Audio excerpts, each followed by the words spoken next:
Hello बच्चों, आज हम स्टार्ट करेंगे topic metre bridge. Metre bridge का जो टॉपिक है वो 2019 सीबीएसई बोर्ड में पूछा गया है। यहाँ पे क्वेश्चन क्या पूछता है, what is Wheatstone bridge, what is the principle of Wheatstone bridge and derive the expression for unknown resistance with the help of metre bridge.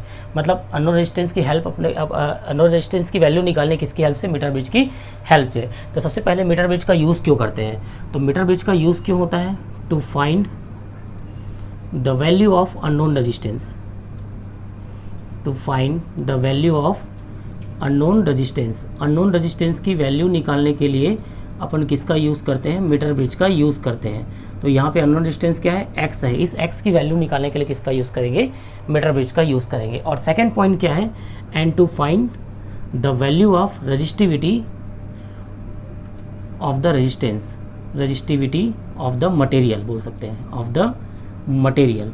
तो इस मटेरियल की रजिस्टिविटी भी निकालने के लिए किसका यूज़ करते हैं, अपन मीटर ब्रिज का यूज़ करते हैं। समझ में आ गया। तो मीटर ब्रिज का पर्पस क्या है, to find the value of unknown resistance and साथ ही साथ to find the resistivity of the material. ये दो चीज़ के लिए किसका यूज़ करते हैं, मीटर ब्रिज का यूज़ करते हैं। सेकेंड पॉइंट, इसका प्रिंसिपल। तो what is the principle of metre bridge, metre bridge works on the principle of Wheatstone bridge. तो किस प्रिंसिपल पे वर्क करता है, व्हीटस्टोन ब्रिज प्रिंसिपल पे क्या करता है, ये वर्क करता है। व्हीटस्टोन ब्रिज प्रिंसिपल पे क्या करता है, ये वर्क करता है। तो व्हीटस्टोन ब्रिज का प्रिंसिपल क्या होता है, P/Q is equal to R/S। ये इसका प्रिंसिपल हो गया, समझ में आ गया। अब देखिए यहाँ पे कॉपर की स्ट्रिप लगी हुई है, ये वाला और ये वाला पार्ट किसका है, कॉपर का स्ट्रिप लगा हुआ है। इसमें दो गैप्स होते हैं, लेफ्ट एंड राइट गैप्स। तो यहाँ पे जो लेफ्ट गैप होता है, लेफ्ट गैप जो होता है जहाँ पे कौन सा रेजिस्टेंस है, R, ये R जो होता है नॉन रेजिस्टेंस होता है। कौन सा रेजिस्टेंस होता है, ये नॉन रेजिस्टेंस होता है, जिसकी वैल्यू अपन रेजिस्टेंस बॉक्स से नोट कर सकते हैं। इसकी वैल्यू कहाँ से नोट करेंगे, फ्रॉम रेजिस्टेंस बॉक्स। तो रेजिस्टेंस बॉक्स से अपन इसकी वैल्यू क्या कर सकते हैं, नोट कर सकते हैं, ये नोन होता है। ठीक है, अपन रेजिस्टेंस बॉक्स में जो भी वैल्यू नोट करेंगे वही वैल्यू क्या होती है, R की होती है। ठीक, और राइट गैप में जो होता है, राइट गैप में यहाँ पे देखिए कौन सा रेजिस्टेंस है, यहाँ पे दो गैप है, left gap and right gap. Right gap में जो रेजिस्टेंस है वो कौन सा लगा हुआ है, एक्स रेजिस्टेंस लगा हुआ है। ये क्या होता है, अननोन रेजिस्टेंस होता है, जिसकी वैल्यू अपने को क्या करनी है, फाइंड आउट करनी है। ये कौन सा रेजिस्टेंस होता है, अननोन रेजिस्टेंस होता है। समझ में आ गया। तो यहाँ पे दो रेजिस्टेंस है, एक लेफ्ट गैप पे, दूसरा राइट गैप पे। लेफ्ट गैप वाला नोन होता है जो R है, और राइट गैप वाला क्या है, एक्स है, जिसको बोलते हैं नॉन रेजिस्टेंस, जिसकी वैल्यू अपने को क्या करनी है, कैलकुलेट करनी है। और इसी वायर का क्या निकालना है अपने को, रजिस्टिविटी भी निकालना with the help of formula. समझ में आ गया, इतना क्लियर है। चलिए देखिए, सबसे पहला चीज़, इसमें जो वायर होती है वो कितने मीटर की होती है, 1 मीटर की होती है। वायर क्या होता है, 1 मीटर वायर। कितने मीटर का वायर होता है, 1 मीटर का वायर। इसलिए इसका नाम है मीटर ब्रिज। इसलिए इसका नाम क्या है, मीटर ब्रिज। मीटर ब्रिज को मीटर ब्रिज क्यों कहते हैं, क्योंकि इसके वायर का लेंथ क्या होता है, 1 मीटर होता है, इसलिए इसका नाम है मीटर ब्रिज। और इसी को बोला जाता है स्लाइड वायर ब्रिज भी बोला जाता है, slide wire bridge. Metre bridge is also known as slide wire bridge. इतना क्लियर हुआ, मीटर ब्रिज को ही क्या बोला जाता है, स्लाइड वायर ब्रिज भी बोला जाता है। समझ में आ गया, इतना क्लियर है। दूसरा चीज़, इसमें जो वायर रहता है वो किस मटेरियल का बना होता है, क्वेश्चन पूछता है क्यों बना होता है। तो वायर ऑफ मीटर ब्रिज जो होता है, वायर ऑफ मीटर ब्रिज, तो वायर ऑफ मीटर ब्रिज जो होता है वो किस मटेरियल का बना होता है, तो किस मटेरियल का, मैंगनीन और कॉन्स्टेंटन वायर का बना होता है। मैंगनीन और कॉन्स्टेंटन वायर का बना होता है। क्यों बना होता है, कारण क्या है, क्योंकि इसकी रजिस्टिविटी क्या होती है, हाई होती है, high resistivity and low temperature coefficient होती है, एंड लो टेम्परेचर कोफिशिएंट के कारण इसका यूज़ करते हैं। समझ में आ गया। तो ये एक एलॉय है, मैंगनीन और कॉन्स्टेंटन क्या है, एक एलॉय है। क्यों मैंगनीन और कॉन्स्टेंटन का मीटर वायर का ब्रिज, अपन मीटर ब्रिज का वायर बनाते हैं, क्योंकि इसकी रजिस्टिविटी हाई होती है और लो टेम्परेचर कोफिशिएंट होता है। आंसर बताओगे, क्योंकि मैंगनीन और कॉन्स्टेंटन वायर का बना होता है। क्यों बना होता है, क्योंकि उसकी रजिस्टिविटी क्या होती है, हाई होती है, एंड टेम्परेचर कोफिशिएंट क्या होता है, लो होता है। ये वेरी इंपॉर्टेंट, एग्जाम में पूछा जा चुका है। ये और प्रिंसिपल, ये दोनों चीज़ आपको याद रखना ही है। समझ में आ गया। तो क्लियर हुआ इतना चीज़ कि यहाँ पे मीटर ब्रिज का वायर किसका बना होता है, मैंगनीन और कॉन्स्टेंटन का बना होता है। क्यों बना होता है, क्योंकि इसकी रजिस्टिविटी हाई होती है और टेम्परेचर कोफिशिएंट क्या होता है, लो होता है। इतना क्लियर हुआ। तो देखिए, अब यहाँ पे क्या लगी रही, जॉकी लगी हुई। इस जॉकी को क्या करते हैं, मूव करते हैं इस वायर में। जैसे ही हम सर्किट को ऑन करेंगे, ऑन करने के बाद जॉकी को मूव करेंगे। जॉकी को कब तक मूव करना है, ये इंपॉर्टेंट है। जॉकी को तब तक मूव करना है till the galvanometer reads 0 deflection. समझ में आ गया। जॉकी को कब तक मूव करेंगे, जब तक कि गैल्वेनोमीटर में डिफ्लेक्शन क्या ना हो जाता, जीरो हो जाता। तो सपोज बी पॉइंट पे इसका डिफ्लेक्शन क्या दिखाया, जीरो दिखाएगा इसका गैल्वेनोमीटर का। तो जब बी पॉइंट पे दिखाएगा तो यहाँ पर की रीडिंग नोट कर लेंगे। रीडिंग मतलब ये वाला जो लेंथ है, मान लो ये लेंथ कितने पे आया, एल लेंथ पे क्या आया, जीरो आया। तो यहाँ पे एल लेंथ की वैल्यू हो सकती है 40 हो सकती है। तो अगर एल लेंथ की वैल्यू 40 हो गई, ए से बी तक की वैल्यू, तो बी सी की वैल्यू कितनी हो जाएगी, 100 माइनस 40 दैट इज 60 सेंटीमीटर। समझ में आ गया। तो सेम वैसे ही अगर इसको मैं एल लेके चलूँगा तो यहाँ पे ये जो वैल्यू हो जाएगी वो क्या हो जाएगी, 100 माइनस एल हो जाएगी। इतना क्लियर हुआ। तो गैल्वेनोमीटर को के जॉकी को कब तक मूव करना है इस वायर में, जब तक कि गैल्वेनोमीटर रीड्स जीरो डिफ्लेक्शन। बोल सकते हैं कि गैल्वेनोमीटर का डिफ्लेक्शन क्या हो जाए, जीरो हो जाए। तो जीरो आएगा तो वहाँ पे रोक देंगे। क्यों, क्योंकि ये व्हीटस्टोन ब्रिज प्रिंसिपल पे काम करता है। तो सेंटर वाले पे क्या होता है, 2 पॉइंट पोटेंशियल सेम होता है, इसलिए वहाँ से कोई करंट पास नहीं होती। करंट पास नहीं होती मतलब गैल्वेनोमीटर का डिफ्लेक्शन क्या होगा, जीरो होगा। इसलिए इसको क्या करते हैं, जीरो डिफ्लेक्शन पे रोक देते हैं। तो जैसे डिफ्लेक्शन के रोकेंगे वहाँ की रीडिंग नोट कर लेंगे। मान लो ए बी का लेंथ कितना है, एल है, तो यहाँ पे बी सी का लेंथ क्या हो जाएगा, 100 माइनस एल, क्योंकि टोटल जो लेंथ होती कितनी होती है, 1 मीटर दैट इज 100 सेंटीमीटर होती है। इतना क्लियर हुआ। चलिए अब आगे देखते हैं। We know that resistance is directly proportional to length. Resistance जो होती है वो लेंथ के क्या होती है, डायरेक्टली प्रोपोर्शनल होती है। तो यहाँ पे देखिए, मान लो इस एल लेंथ का जो रेजिस्टेंस है वो कितना है, पी है, और 100 माइनस लेंथ एल जो लेंथ का है उसका रेजिस्टेंस कितना है, मान लो क्यू है। तो इस कंडीशन में देखा जाए तो रेजिस्टेंस प्रोपोर्शनल टू क्या हो जाएगा, लेंथ। मैंने एज्यूम कर लिया कि ए बी वायर का जो रेजिस्टेंस है वो कितना है, पी है, और बी सी वायर का रेजिस्टेंस कितना है, क्यू है। तो यहाँ पे देखते हैं रेजिस्टेंस प्रोपोर्शनल टू लेंथ, तो पी प्रोपोर्शनल टू क्या हो जाएगी, एल हो जाएगी, एंड क्यू प्रोपोर्शनल टू क्या हो जाएगी, 100 माइनस एल हो जाएगी। हमें पता है रेजिस्टेंस जो होता है वो लेंथ के क्या होता है, डायरेक्टली प्रोपोर्शनल है, आर प्रोपोर्शनल टू एल। ये पढ़ चुके हैं अपन। This is equation number 1 and this is equation number 2। समझ में आ गया। तो एल लेंथ का रेजिस्टेंस क्या है, पी है, 100 माइनस एल लेंथ का कितना है, क्यू है। तो यहाँ पे हो जाएगा P proportional to L and Q proportional to 100 minus L. Dividing equation number 1/2। तो जब दोनों को डिवाइड करेंगे तो यहाँ पे P upon Q is equal to क्या आ जाएगी, L अपॉन 100 माइनस एल।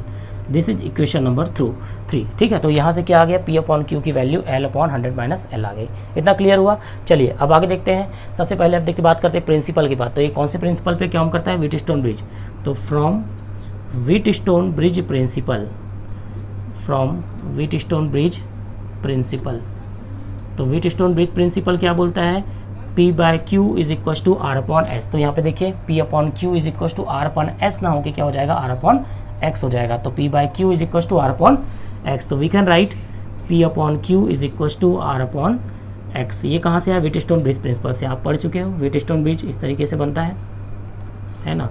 यहाँ पे सेंटर पे क्या लगाता है, गैल्वेनोमीटर लगा रहता है, और यहाँ पे सर्किट रहती है। तो ये अगर P है, ये Q, ये क्या होता है, आर अपॉन एस। तो P by Q is equal to R upon S. Same वैसे यहाँ पे भी P by Q is equal to R upon यहाँ पे एक्स है।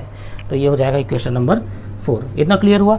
अब देखिए ये भी P बाई क्यू को इक्वल है, ये भी P अपॉन क्यू के इक्वल है। तो दोनों को आपस में क्या कर सकते हैं, कंपेयर कर सकते हैं। तो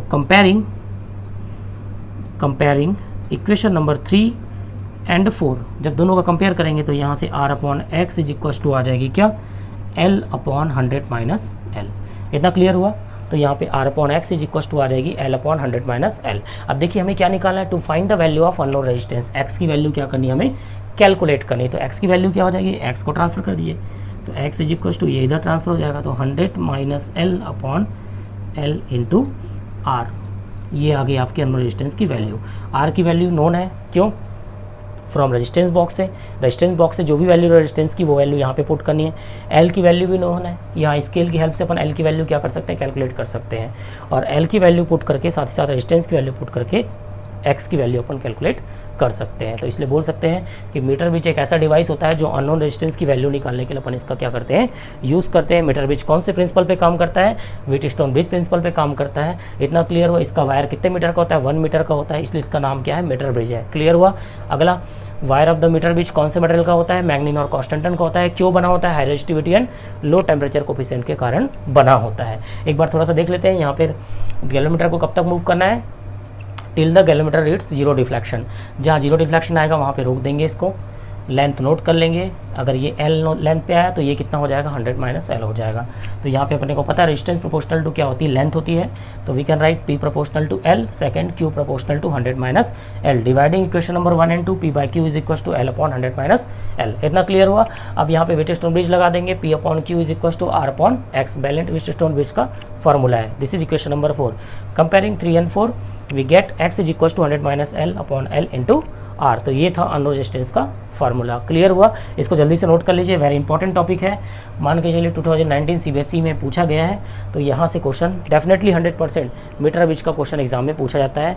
या तो थ्योरी का पार्ट पूछेगा या तो न्यूमेरिकल का। तो आगे अपन न्यूमेरिकल की भी प्रैक्टिस करेंगे। इतना क्लियर हुआ। चलिए एक न्यूमेरिकल देखते हैं जो CBSE 2016 में पूछा गया है मीटर ब्रिज के ऊपर। क्या बोल रहा है, when two known resistance R and X are connected in the left and right gap of metre bridge. R और S जो है लेफ्ट और राइट गैप में क्या है, कनेक्टेड है। यहाँ पर डायग्राम भी दिया हुआ है, ठीक है। The balance point is found at a distance L1 from the zero end of the metre bridge. तो बैलेंस पॉइंट जो है जीरो एंड मतलब ये 0 to 100 होगा टोटल। तो जीरो एंड मतलब यहाँ से, तो जीरो एंड की कितने डिस्टेंस मिल रहा है L1 पे, मतलब ये A से B तक का जो लेंथ है वो कितना दिया है L1 पे। समझ में आ गया।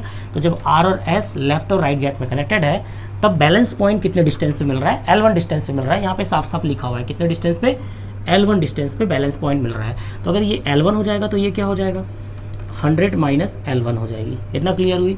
तो ये फर्स्ट केस हो गया। तो जब ये L1 है, ये 100 माइनस L1 का फार्मूला क्या बनेगा, वेटस्टोन ब्रिज से R upon S is equal, इसका कोई रेजिस्टेंस होगा तो इनका रेशियो, और लेंथ रेजिस्टेंस किसके प्रोपोर्शनल होता है, लेंथ के प्रोपोर्शनल होता है। तो सीधा सीधा लिख सकते हैं R upon S is equal to L1 upon 100 minus L1, equation number 1। इतना क्लियर हुआ। R upon S is equal to L1 upon 100 minus L1। समझ में आ गया, क्योंकि अपन प्रिंसिपल पढ़ चुके हैं। R अपॉन S जो होता है इसके रेजिस्टेंस और इसके रेजिस्टेंस के रेशियो के क्या होता है, इक्वल होता है। रेजिस्टेंस किसके इक्वल होता है, लेंथ के क्या होता है, इक्वल होता है, डायरेक्टली प्रोपोर्शनल होता है। तो रेजिस्टेंस से अपन लेंथ निकाल लेंगे। जब इक्वेट करेंगे, प्रिंसिपल आपने जैसा मैंने पढ़ा है वैसा लिखेंगे, तो क्या हो जाएगा R upon S is equal to L1 upon 100 minus L1, equation number 1। अब आगे देखते हैं। An unknown resistance X is now connected in parallel to the resistance S। अब जो अननोन रेजिस्टेंस X है इसके पैरेलल में क्या करते हैं, S के पैरेलल में कनेक्ट करते हैं। तो ये मैंने कनेक्ट कर दिया है ना, बोले ना। An unknown resistance X is now connected in parallel to the resistance S and the balance point is now found at a distance L2 from the zero end of the meter bridge। जब इस X को parallel में connect करते हैं तो balance point जो होता है सेकंड केस में कहाँ पे मिल रहा है, बोल रहा है L2 पे मिल रहा है। मान लो यहाँ कहीं पे मिलता है तो ये अपन लेते हैं L2। तो बैलेंस पॉइंट कहाँ पे मिलेगा, L2 पे मिलेगा। तो ये कितना हो जाएगा 100 minus L2।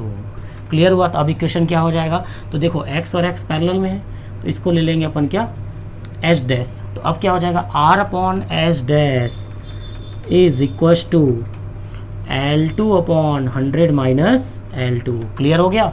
R upon S के जगह में क्या आ जाएगा, X डैश आ जाएगा। S डैश मतलब S और X क्या है, पैरेलल में है।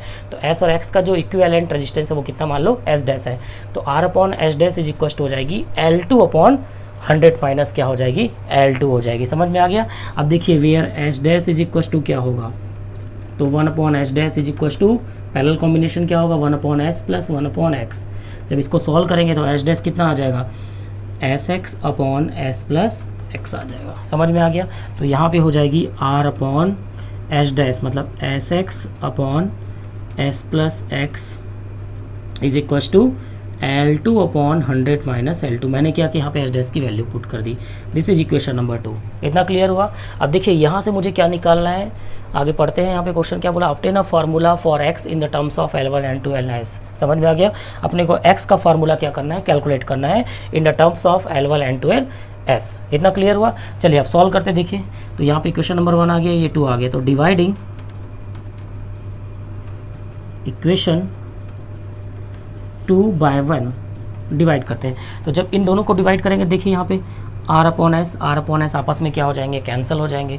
तो ये जब दोनों कैंसिल हो जाएंगे तो यहाँ पे क्या बचेगा, S plus X upon S is equal to, यहाँ क्या बचेगा, देखिए 2 बाय 1 कर रहे हैं तो 2 में क्या बचेगा, L2 अपॉन 100 माइनस L2 और divided by L1 upon 100 minus L1। तो ये उल्टा हो जाएगा, 100 माइनस L1 ऊपर चले जाएगा और नीचे बच जाएगा क्या, L1। इतना क्लियर हुआ। अब देखिए इसको सॉल्व कैसे करते हैं। S upon S is equal to क्या हो जाएगा, 1 plus X upon S is equal to, अब देखिए क्या बच गया, L2 100 माइनस L1। तो L2 का मल्टीप्लाई 100 के साथ करेंगे तो ये हो जाएगा 100 L2 minus L1 dot L2। इतना क्लियर हुआ। L2 का मल्टीप्लाई कर दिया 100 माइनस L1। अब L1 का मल्टीप्लाई 100 के साथ करेंगे तो 100 माइनस L1 हो जाएगा ये, और माइनस क्या हो जाएगी L1 into L2, L1 L2। अब देखिए इस +1 को मैं ट्रांसफ़र करूँगा तो ये क्या हो जाएगा, x upon S is equals to 100 minus L2 100 into L2 minus L1 dot L2 upon 100 L1 minus हो जाएगी L1 डॉट L2, +1 ट्रांसफ़र कर दीजिए, -1 हो गया। अब यहाँ पे क्या करते हैं अपन, एलसीएम लेते हैं, तो यहाँ का एलसीएम आ जाएगा 100 L1 minus L1 dot L2। Solve करते हैं, है ना, यहाँ 1 टाइम्स आएगा ये 100 L2 minus L1 dot L2। अब यहाँ -1 है, माइनस प्लस माइनस 100 L1, और ये माइनस माइनस क्या हो जाएगा, प्लस L1 डॉट L2 हो जाएगी। और यहाँ से L1 L2 आपस में क्या हो जाएंगे, कैंसिल हो जाएंगे। तो क्या बच जाएगा, x upon S is equal, देखिए 100 L2 माइनस 100 L1, तो यहाँ से 100 कॉमन ले लेंगे तो क्या बचेगा, 100 कॉमन लेंगे तो बचेगा L2 माइनस L1 अपॉन, यहाँ से कॉमन क्या लेंगे, L1, तो यहाँ पे बच जाएगा 100 माइनस L2। क्लियर हुआ। अब निकालना क्या है, obtain a formula in the terms of x, obtain the formula for x in the terms of L1 L2 and s। तो x की वैल्यू निकाल लीजिए, तो x इज इक्वल हो जाएगा 100 L2 minus L1 upon L1, 100 minus L2, और यहाँ से जब s को ट्रांसफ़र करेंगे तो इंटू s। तो ये आपका फाइनल आंसर किसके टर्म में बोला है, in the terms of L1 L2 and s। तो यहाँ पे L1 भी है, L2 भी है, और क्या है, s भी है। तो ये था आपका x के वैल्यू। समझ में आ गया क्या कि सबसे पहले देखिए एक बार रिपीट करते हैं, इसमें r और s को जब कनेक्ट करेंगे तो बैलेंस पॉइंट L1 पे मिल रहा है, तो r upon S is equal to L1 upon 100 minus L1। ठीक, जब s के पैरेलल में x को कनेक्ट किए तब बैलेंस पॉइंट L2 पे मिल रहा है, तो r upon H dash is equal to L2 upon 100 minus L2, और एच डैश मतलब x और s का पैरेलल कॉम्बिनेशन, तो ये S X upon S plus X हो जाएगा। तो इसकी वैल्यू पुट कर दिए, जब अपन इसको सॉल्व किए तो ये आ गया हमारे पास, इसमें s अपॉन एस 1 हो गया, और x अपॉन एस 1 को ट्रांसफ़र कर दिया, एलसीएम लिए, तो यहाँ पे x की वैल्यू कैलकुलेट हो गई। समझ में आ गया। तो इसमें 2-3 तरीके का क्वेश्चन बनता है। पहला तरीके क्वेश्चन क्या हो गया कि इस x में x को पैरेलल लगा दिए, तब क्या होगा, हो सकता है क्वेश्चन ऐसा पूछ दे कि s में x को क्या किए, सीरीज में लगा दिए, तो सीरीज में लगाएंगे तो एच डैश की वैल्यू क्या हो जाएगी, s प्लस x हो जाएगी। ये क्वेश्चन है। और थर्ड तरीके का क्वेश्चन बनता है क्या कि r और s को इंटरचेंज कर देते हैं। समझ में आ गया। 3 तरीके का क्वेश्चन बनता है। पहला s के पैरेलल में x को लगा सकते हैं, दूसरा s के सीरीज में x को लगा सकते हैं, और थर्ड जो बनता है वो s और r को क्या करते हैं, इंटरचेंज कर देंगे। तो इंटरचेंज करेंगे तो r बाय एस जो है ये L1 अपॉन 100 माइनस L हुआ है, तो यहाँ पे r upon S is equal to क्या हो जाएगा, उल्टा कर दो, s अपॉन r हो जाएगा ये उल्टा करने से। तो ये 3 तरीके का क्वेश्चन बनता है, एक सीरीज, दूसरा पैरेलल, तीसरा इंटरचेंज करने वाला। समझ में आया ये। तो बहुत अच्छा क्वेश्चन है, ये बोर्ड एग्जाम में आ चुका है 2016 CBSE में। इसको प्रैक्टिस कर लीजिएगा, आगे के चांसेस, आगे के एग्जाम में आने के चांसेस है ये। इतना क्लियर हुआ, जल्दी इसको नोट कर लीजिए, वेरी इंपॉर्टेंट टॉपिक है ये। इतना समझ में आया। चलिए मीटर ब्रिज का एक डिफरेंट टाइप का नेक्स्ट क्वेश्चन देखते हैं। नेक्स्ट क्वेश्चन क्या बोला जा रहा है, in a metre bridge figure the balance point is found to be at 39.5 centimetre from the end. मतलब जो बैलेंस पॉइंट है वो कितने सेंटीमीटर पे बन रहा है, 39.5 सेंटीमीटर पे मिल रहा है, ये बोलना चाह रहा था। तो ये अगर 39.5 होगा तो अदर पार्ट कितना हो जाएगा, 100 माइनस 39.5 सेंटीमीटर। इतना क्लियर हुआ। ठीक है। अब क्या बोल रहा है, when the resistance y is of 12.5, कब मिल रहा है, जब y की वैल्यू कितनी बोल रहा है, 12.5 सेंटीमीटर है। Determine the resistance of x, इस x की वैल्यू निकाला। सीधा सीधा क्वेश्चन है, x अपॉन y is equal to balance point 39.5, और अदर वाला हो जाएगा 100 माइनस 39.5 सेंटीमीटर। तो यहाँ से x की वैल्यू कैलकुलेट करना, तो x इज इक्वल टू हो जाएगी 39.5 अपॉन 100 माइनस 39.5, और इंटू हो जाएगी y। अब देखिए y की वैल्यू क्या दी हुई है, 12.5, तो 39.5 अपॉन 100 माइनस 39.5 कितनी हो जाएगी, देखिए चेक करिए, तो ये हो जाएगा 60.5 इंटू y की वैल्यू कितनी है, 12.5। जब इसको कैलकुलेट करेंगे तो यहाँ पे x की वैल्यू आ जाएगी, x की वैल्यू आएगी यहाँ पे कितनी, कैलकुलेट करने के बाद 8.16 ओम। इतना क्लियर हुआ। तो ये पहले का आंसर निकल गया, determine the resistance of x। ये अपने पास x की वैल्यू आ गई कितनी, 8.16। अब देखते हैं सेकंड पार्ट, ये फर्स्ट पार्ट सॉल्व हो गया। अब सेकंड पार्ट में क्या बोलता है, determine the balance point of the metre bridge above if x and y is interchanged. तो x और y को इंटरचेंज करेंगे तो यहाँ y आ जाएगा, और यहाँ पे क्या आ जाएगा, x आ जाएगा। तब बैलेंस पॉइंट कितना होगा ये अपने को कैलकुलेट करना है। तो मैं बैलेंस पॉइंट को L लेके चलता हूँ। जब मैंने x और y को इंटरचेंज किया तब बैलेंस पॉइंट मान लो कितना आया, L आया, मैंने एज्यूम कर लिया। तो ये कितना होगा, 100 माइनस एल हो जाएगा। समझ में आ गया।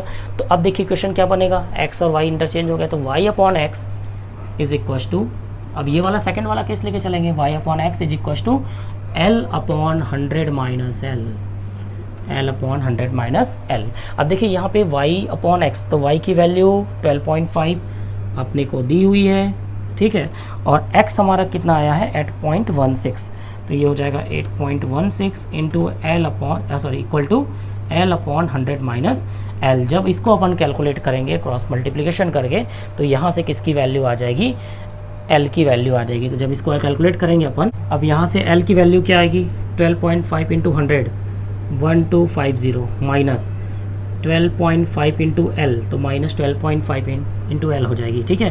अब आगे देखिए 8.16 इंटू एल, 8.16 एल ट्रांसफ़र करते हैं, 1250 is equal to 8.16 L plus 12.5 L.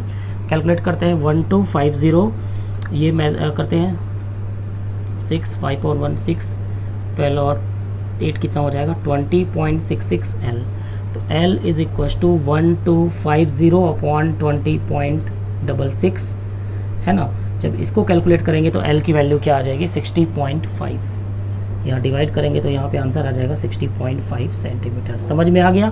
तो पहली कंडीशन में क्या था, एक्स और वाई कनेक्टेड था, तब बैलेंस पॉइंट दिया हुआ था, y की वैल्यू दी थी, x कैलकुलेट कर लिए। सेकंड पॉइंट पे x और y को इंटरचेंज किए तो बैलेंस पॉइंट कितना होगा ये अपने को कैलकुलेट करना था। तो जब x और y को अपन इंटरचेंज किए तो बैलेंस पॉइंट मैंने l एज्यूम कर लिया, और यहाँ से हो जाएगा एक्सचेंज करने के बाद y upon X is equal to L upon 100 minus L. जब इसको कैलकुलेट करेंगे तो यहाँ पे l की वैल्यू कैलकुलेट हो जाएगी। इतना क्लियर हुआ, इसको जल्दी से नोट कर लीजिए, वेरी इंपॉर्टेंट है और ये क्वेश्चन एग्जाम में पूछे जाते हैं। इतना क्लियर हुआ बच्चों। एक क्वेश्चन आपकी प्रैक्टिस के लिए आपको होमवर्क में दे दे रहा हूँ, आप अगर कॉन्सेप्ट अच्छे से पढ़े हो, इस क्वेश्चन को बनाओगे तो ये आसानी से बन जाएगा। एक बार थोड़ा रीड कर लेते हैं क्वेश्चन क्या बोलना चाह रहा है। In a metre bridge in figure the null point is found at a distance of 33.7 centimetre of from A. मतलब जब आर और एस को कनेक्ट किए तो बैलेंस पॉइंट कहाँ पे मिला 33.7 सेंटीमीटर पे बना। तो अगला क्या हो जाएगा 100 माइनस 33.7, ये पहला इक्वेशन बन जाएगा। If now resistance of 12 ohm is connected in parallel with S. अब एस के साथ क्या कर रहे हैं, 12 ओम को कनेक्ट कर रहे हैं पैरेलल में, तब नल पॉइंट कहाँ पे मिला 51.9 सेंटीमीटर मिल रहा है। तो अब एस के साथ 12 ओम को पैरेलल में कनेक्ट करिएगा, यहाँ पे नल पॉइंट कितना मिलेगा 51.9, मतलब ये कितना हो जाएगा 100 माइनस 51.9 सेंटीमीटर। इतना clear. Determine the value of R and S. अब इस बार आपको आर और एस की वैल्यू क्या करनी है, कैलकुलेट करनी है। मतलब यहाँ पे कितने इक्वेशन बनेंगे, 2 इक्वेशन बनेंगे, और आर और एस 2 वेरिएबल भी है। तो 2 इक्वेशन से आर और एस वेरिएबल की वैल्यू आप क्या कर सकते हो, कैलकुलेट कर सकते हो। तो यहाँ पे आर की वैल्यू आएगी 6.84 ओम एंड एस की वैल्यू आएगी 13.47 ओम। तो ये क्वेश्चन आपकी प्रैक्टिस के लिए आप इसको बनाइए। अगर आप ये क्वेश्चन बना लेते हो तो समझ जाइए कि आपके मीटर ब्रिज से आने वाले सभी क्वेश्चन आसानी से बन जाएंगे। तो सबसे पहले आप लेक्चर का स्टार्टिंग देखिए, जिसमें मैंने मीटर ब्रिज का कॉन्सेप्ट पढ़ाया, उसके साथ साथ मैंने क्या कराया, न्यूमेरिकल्स भी आपको कराया। तो दोनों की प्रैक्टिस अच्छे से करिए, उसके बाद आप ये क्वेश्चन बना के देखिए, आसानी से बन जाएंगे। इतना क्लियर है। तो आगे के वीडियोज़ में आगे के लेक्चर को अपन कंप्लीट करेंगे। तब तक के लिए मेरे वीडियो को शेयर और सब्सक्राइब करना ना भूलें। Thank you so much.